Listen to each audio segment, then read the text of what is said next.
بسم اللہ الرحمن الرحیم۔ السلام علیکم ورحمۃ اللہ وبرکاتہ۔ عابد راجہ چینل کی طرف سے آج میں اپنے دوستوں کو رسول اللہ صلی اللہ علیہ وآلہ وسلم کا ایک فرمان سناؤں گا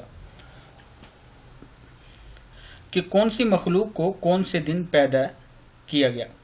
حضرت ابو ہریرہ رضی اللہ تعالی عنہ فرماتے ہیں کہ رسول اللہ صلی اللہ علیہ وآلہ وسلم نے میرا ہاتھ پکڑا اور فرمایا، مٹی کو اللہ تعالیٰ نے ہفتے کے دن پیدا کیا، اور پہاڑوں کو اتوار کے دن، اور درختوں کو پیر کے دن، اور برائیوں کو منگل کے دن، اور نور کو بدھ کے دن، اور جانوروں کو جمعرات کے دن، اور آدم علیہ السلام کو جمعے کے دن عصر کے بعد، جمعے کی آخری ساعت میں عصر کے بعد سے رات تک کے وقت میں۔ تفسیر ابن کثیر میں ہے، آپ دیکھ سکتے ہیں۔